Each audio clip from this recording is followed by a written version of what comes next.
Welcome to the next series of Annex Cloud Market Movers, where we bring in market experts and luminaries to help us with some of the challenging times we're all seeing. Today, I have Kathleen Kalpakoff. She is the Global VP of CX Advisory at SAP. Kathleen, welcome to the discussion. Thank you, Al. Happy to be here.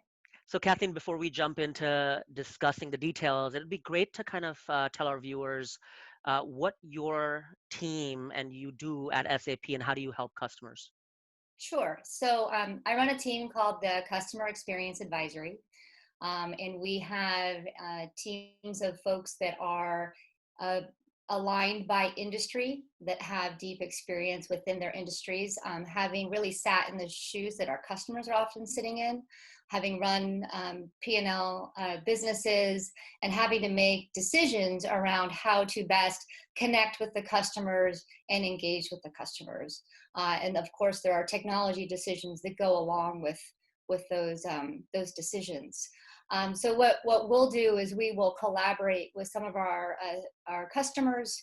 We will go in and we'll actually assess.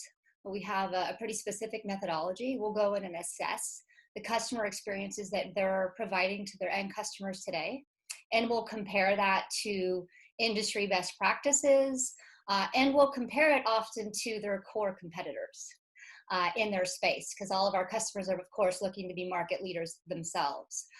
And then we'll have a really, really deep conversation around how they're doing, and a little soul searching on opportunities. Sometimes, depending on the customer and the situation, it's what do we need to do to catch up. But I think a lot of our customers understand kind of what it takes to compete. And so they're really looking for the opportunities to differentiate. So those are the kind of conversations we'll go in and have with the business leaders at our customers. Wonderful. Thank you for doing that. And I think the where we are now in the last 3 months is extremely different than we were before. We all know that. In terms of these conversations that are happening at the CMO, Chief Digital Officer level, in terms of digital transformation, because we all know digital transformation has taken a massive leap just in the last 3 months compared to the decade before that. What are the trends that you and your team are seeing in terms of changes in thought process that these leaders are doing on their side? Obviously, the shock moment because they've got to process what's going on around them, but at the same time, you have to plan for the future and adapt. So, what are trends you are seeing across the board in customers you're working with? Well, it's a big question, but it's a relevant one, and I'll take it. I'll try to kind of address that in layers. I think to start off with, one of the things that I think is worth mentioning is that digital transformation, as you call it's clearly a hot topic right now, even during the pandemic. And honestly, we wondered if we see a tapering off in the engagement with our customers, because of the situation we're all in, and the strain on the economy and the strain on our customers.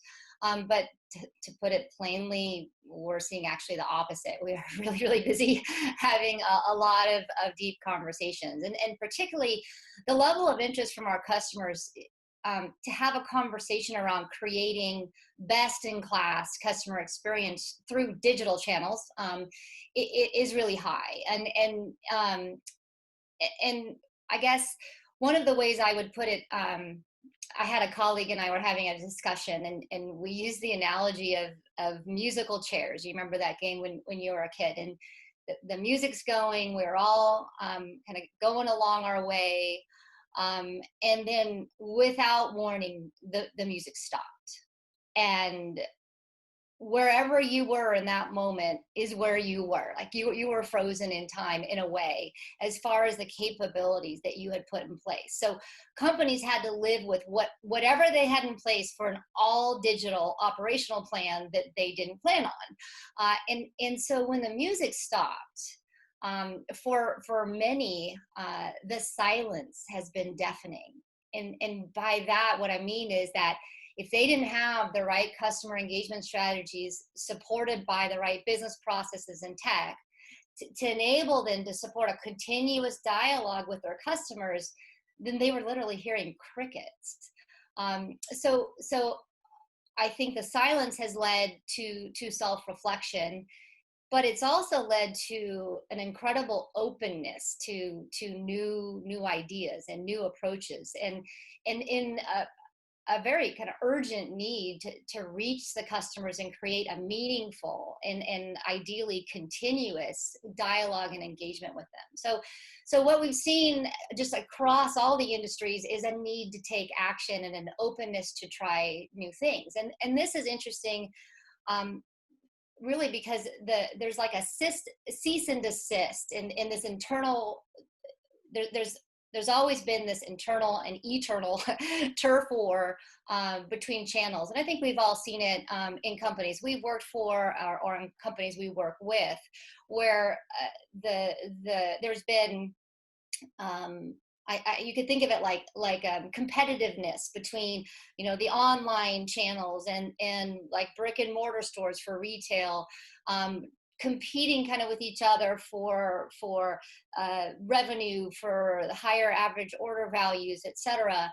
And the result's actually been a little bit at the expense of the customer, because these disparate approaches to how they engage with customers, and how across channels and even across brands, creates an inconsistent experience for the customer.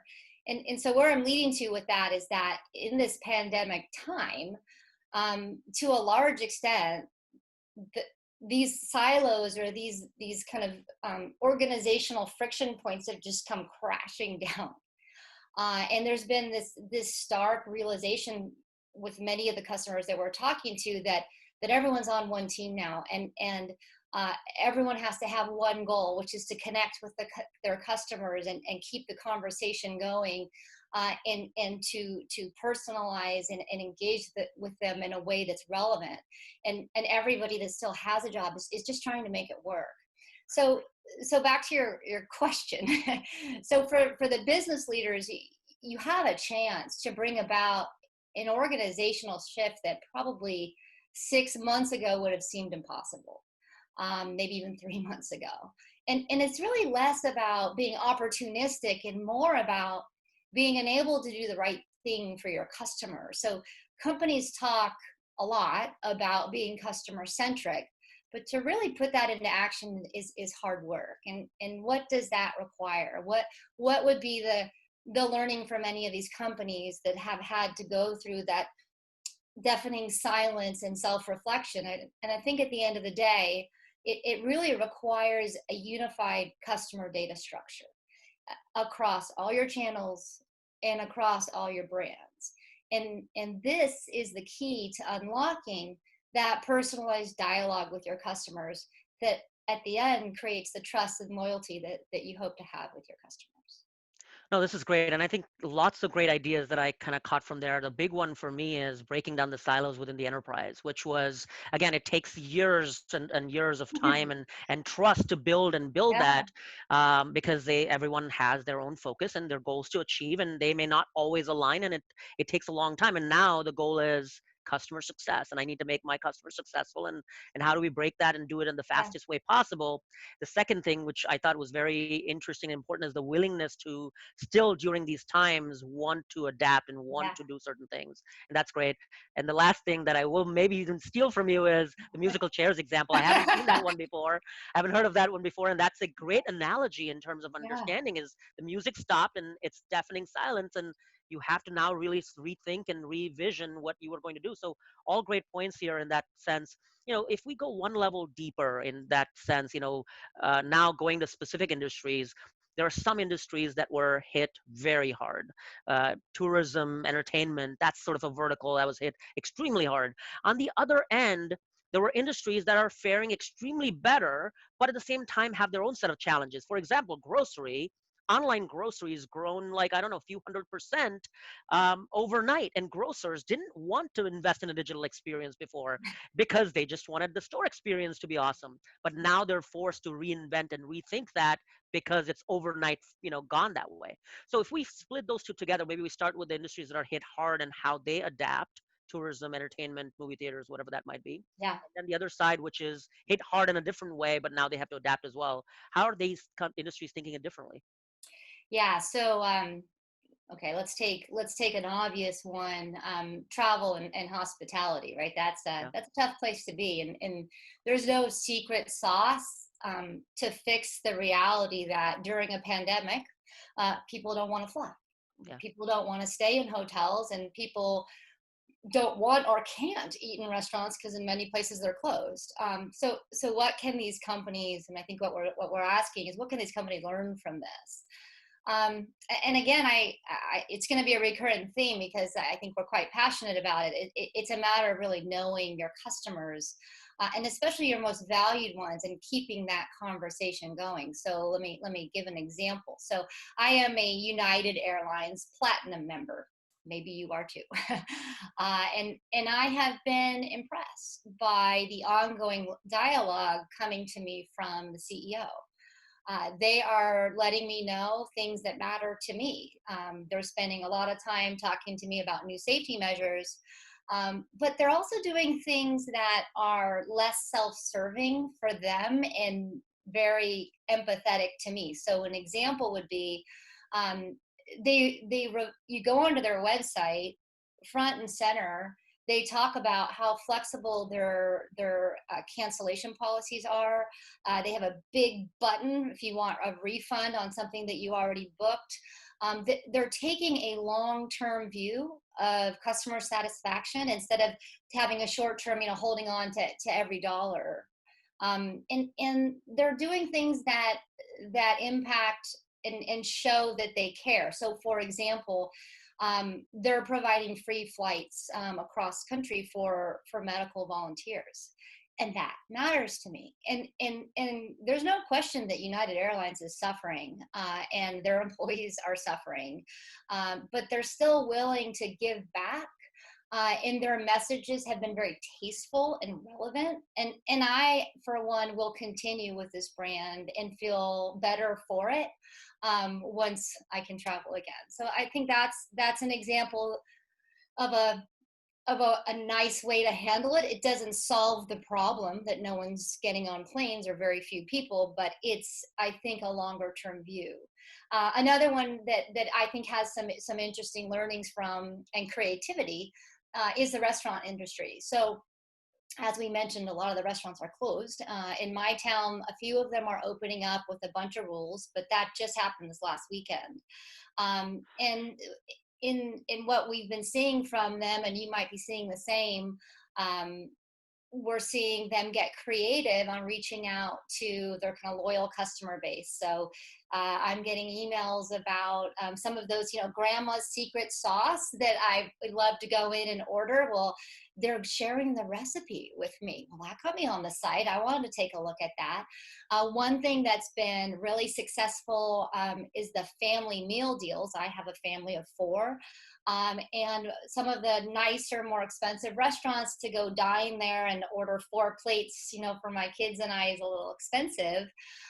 But right now they're offering family-sized portions. So they bring, I order at a very economical rate for me, probably a better rate for them too, because they're making it in bulk, delivered to my doorstep. And then we've also seen restaurants do a lot of expanded marketplace, right? So with my dinner, I can get a roll of toilet paper or specialty grocery items delivered to my door. So it's been a time of innovation, as we talked about kind of at the top. wonderful. And a few things I will sort of mention that we're seeing as well in my conversations. I'll give you an example of movie theaters, which is another sort of vertical, and we've had several conversations. And as they're thinking about opening up, potentially and under social distancing guidelines and so on and so forth, one of the things that they're thinking about is how do we excite people, to your United example? How do we get our loyal customers that were cinema goers back in the doors, and how we get them to trust us? And Yeah. one part of it is all about communicating about safety and everything else. The second part is about getting those people that were already excited about you as a company, and getting them to start spreading the word, so to speak, right? And get them to feel comfortable first before you can get new customers. And we're sort of calling it like flip the funnel from a CMO's Yeah. perspective in a Yeah. way. Like the funnel was always acquire new customers and grow the top line of the base, and then it just converts. And the challenge with that is that conversion's gone now. It just doesn't convert the same way. You almost have to flip the funnel and say, I'm going to retain my customers that were happy with me, get them back in first, and then start growing the funnel. So it's almost flipping the funnel from a CMO's Well, perspective. it's also like securing your customer Securing. base as much as you can. And that requires that kind of ongoing relevant conversation that you're communicating to them in a way through, all of these times that resonates with them and that's relevant, and that they don't feel, because there have been brands, I'm sure you've noticed, that are engaging with us in a way that doesn't feel good.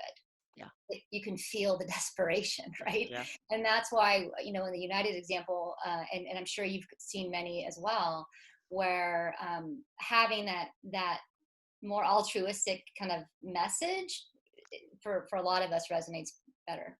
Yeah, and the customer empathy is extremely important. Yes. So on that topic of loyalty and retention, which is a renewed and rejuvenated topic of discussion in the C-suite level, what are your thoughts around kind of how customers can think about this? And maybe we split it, because there's the B2C, aspect of things where you've got a lot of consumers and their needs are varied and different. And then you've got your B2B customers where you're servicing certain industries, but they may be hit differently, and you're still talking to people, but at the same time, they're businesses. So how would you look at retention in those two worlds, and what thoughts do you have and advice do you have for people there? uh, um, Big question now. Yep. But an important one. There are different ways to slice that. So if we look at customer loyalty, let's look at it from 2 points of view. Let's look at it from a company's point of view, and let's look at it from the customer's point of view. So regardless of business model. So from the lens of a company, I think that, and maybe I should say the lens of a CFO even, Yeah. customer loyalty is really about increasing the lifetime value of their customer base, right? From the lens of a customer, it's about being treated well, with respect, understanding of my needs, fulfilling the promises that you've made to me. And if you do this for me as a consumer, I will buy from you, I will refer people to you, and I will likely continue buying from you. So that's kind of the bigger picture, I think, when we're talking about loyalty. And I think it's important that we remind ourselves to look at it from both ends, the company perspective and the consumer perspective. So then let's break that down as you asked. So from a let's use a direct to consumer example. And if you'll bear with me, I'm going to give you a little story that's going to kind of lead to the point. No, that's great. Please do. Okay, so I talked before about my strong view that, and based obviously from our many conversations with customers, that the kind of holy grail is this unified customer data structure, and I think it's important to illustrate kind of what happens when you don't have it, that will ultimately lead to a better customer relationship and that loyalty that we all strive for as companies. So I'll give an example that I went through with an SAP customer at Disney. So we all know Disney. Yep. And I don't think it's any secret that Disney's been on a little bit of a buying spree when it comes to media.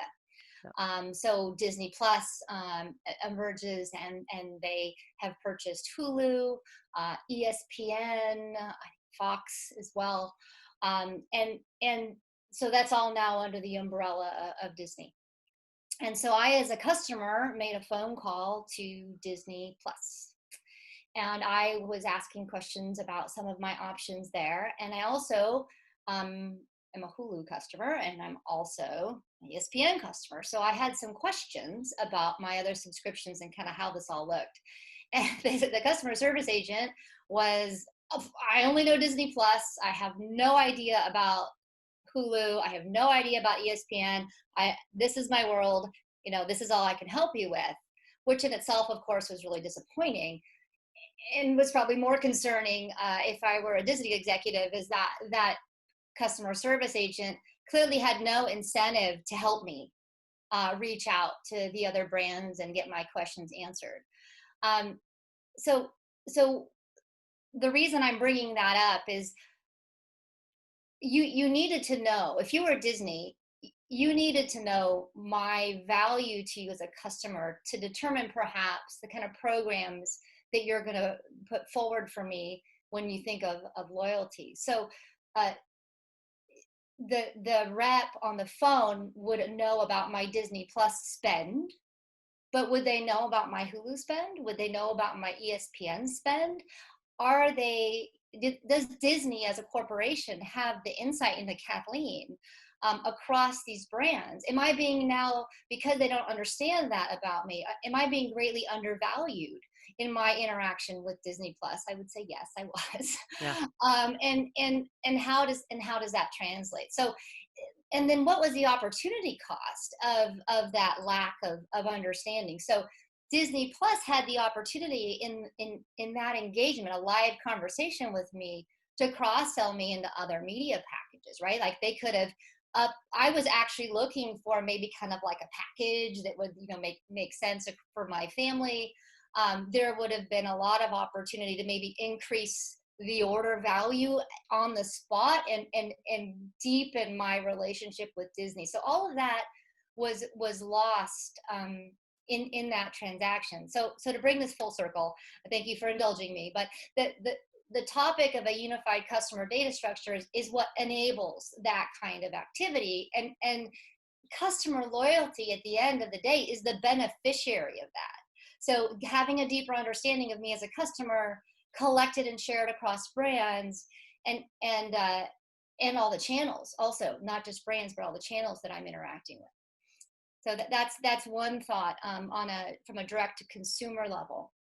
And Al, you know this better than anyone based on the business that you're in, but customer loyalty in today's economy is so much more than the old days of a membership card with loyalty points. Then I can redeem my points, for a discount on a future transaction. I mean, today, and we go in, and part of our assessment when we're consulting with our customers about kind of ideas around loyalty programs, we're asking them to really widen the lens. Probably taking a couple lines from your playbook here, but there's a lot more to think about than spend. There's so much more value I can provide you as a brand. I'm living on social media. If I social media tag your brand, that has value to you. That's free marketing for you, right?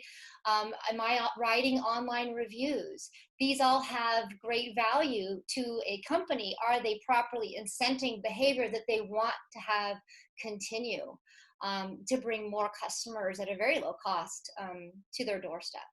And then rewards is always an interesting process. So one is what are you rewarding for? What activities are you incenting for? And we're seeing a much broader view for customers that are companies that are really kind of industry leaders in this regard. And then how do you apply those rewards is also an interesting question. Putting that CFO cap back on, a lot of loyalty programs are viewed and are a hit on the bottom line and then affecting a company's margins, and that isn't always maybe thought through from the folks putting it forward. But then you can see some companies that are taking a pretty clever approach. So an example that I've always been fascinated by, because it works so well and I am falling for it over and over again, is Sephora, which is a beauty brand. Yep. And I have 2 teenage daughters at home with myself. Like you can imagine the amount of skincare and cosmetics being purchased by this family. And so I am a beauty insider with a plethora of points. And Sephora doesn't offer me discounts on the products that I'm buying continuously. What they do is they offer me the ability to apply my points to get samples of other products that I haven't tried yet, which I would imagine they're probably getting at no cost or low cost from these brands that are trying to promote, different products. And they're giving them to me. And yes, if you look at the portfolio of what my family's consuming, a lot of our new staples were samples, a couple months ago that we fell in love with, and we're expanding our spend ultimately with very little effect on margin. So that's really kind of in the direct to consumer, some of the thoughts there. No, that's great. And I think, just the reinvention of that focus on the loyal customers, right? Whether it's the Mhm. United Airlines or any airlines, we've got communications from most recently. They've all communicated with us.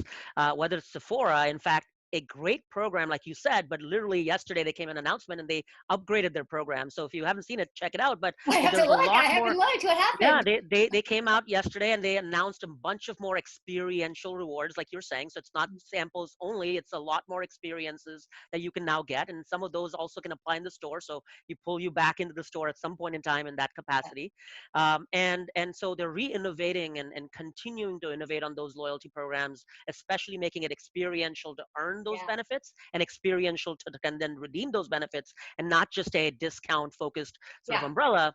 And then the one thing I really like you talked about before was that unification of data in the enterprise. You as a customer being across, sort of unified as one person and unified across the enterprise and recognized that way, that enables that experience to now work across the enterprise and not in a silo. yeah. And so that was great as well. Kathleen, this has been a great discussion. I'm sure we can keep going on and on these topics, but I really, really appreciate you coming on today, Yeah. and sharing this advice with us. For everyone else, if you want to keep hearing from experts like Kathleen, please go to annexcloud.com/marketmovers. Kathleen, thank you again. No, it's my pleasure. Thanks for having me.